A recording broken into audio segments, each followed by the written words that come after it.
મિત્રો જેના દર્શન કરવાથી મનોકામના સિદ્ધ થઈ જાય છે તો એવા સિદ્ધનાથ મહાદેવના આ શ્રાવણ મહિનામાં અસંખ્ય ભક્તોની આસ્થાનું કેન્દ્ર છે. તો મિત્રો સુરતથી 30 કિલોમીટરના અંતરે ઓલપાડ તાલુકાથી 6 કિમીના અંતરે સરસ ગામે બિરાજે છે ભગવાન સિદ્ધનાથ મહાદેવ.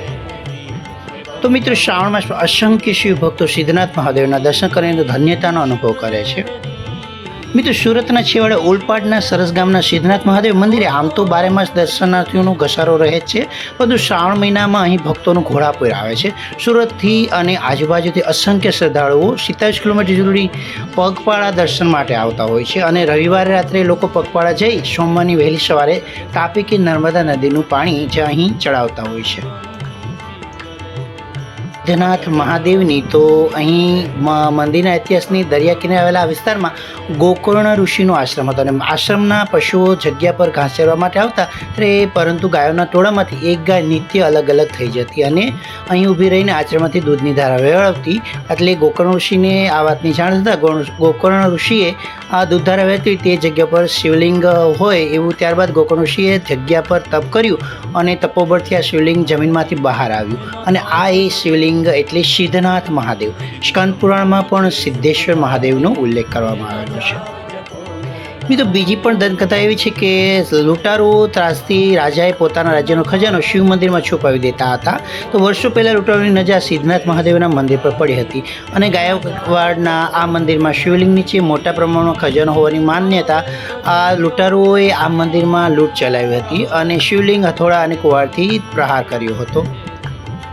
તો ભમરા રૂપી ભગવાન પ્રગટ થઈ બહાર આવી લૂંટારૂને ઝેરી ડંખ મારતા અને લૂંટારૂનો જીવ બચાવી ભાગ્યા હતા. લૂંટારૂ શિવજીના ક્રોધને કારણે આંધળા થઈ ગયા હતા. આજે પણ આ લૂંટારૂ દ્વારા ખંડિત થયેલા શિવલિંગના છિદ્રો જોવા મળે છે. મંદિરની આજુબાજુનો વિસ્તાર દરિયાના કારણે ખારો તળ છે, છતાં શિવલિંગમાંથી નાળિયેર જેવું મીઠું પાણી વહી રહ્યું છે. મિત્રો આ જે સ્થાનિકો તેને ગુપ્ત ગંગાજી માને છે. મિત્રો કેટલાક શ્રદ્ધાળુઓ આ ગંગાજળને દવા તરીકે પણ ઉપયોગ કરે છે. મિત્રો ખૂબ જ પાવનકારી અને સર્વે ભક્તોનું આસ્થાનું કેન્દ્ર એટલે સિદ્ધનાથ મહાદેવનું મંદિર. અને સુરતમાં રહેતા હોય તે તો અચૂક એકવાર આ શ્રાવણ માસમાં સિદ્ધનાથ મહાદેવના દર્શન કરવાનું ભૂલતા નથી. અચૂક તેઓ દર્શન માટે જાય.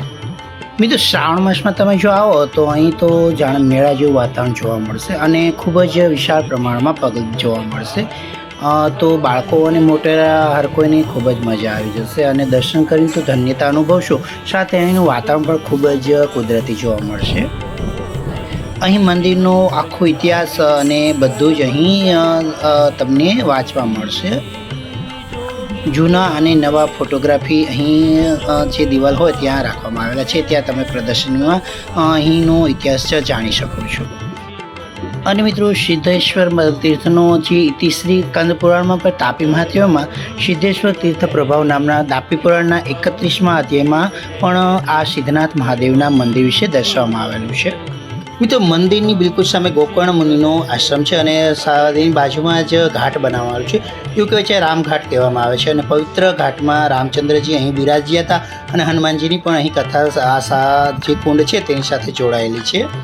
અને સ્વયંભૂ સંસારમાંથી મુક્તિ આપનાર પૃથ્વીનું વિદારણ કરીને અહીં પ્રગટ થયેલું આ સુંદર મજાનું તળાવ છે. તો મિત્રો તમે પણ જરૂરથી શ્રાવણ માસમાં આ સિદ્ધનાથ મહાદેવના દર્શન માટે આવજો. મિત્રો તમને જો મારો વિડીયો પસંદ આવ્યો હોય તો મારી ચેનલને લાઇક, શેર અને સબસ્ક્રાઈબ કરશો. મિત્રો ધન્યવાદ. જય સિદ્ધનાથ મહાદેવ.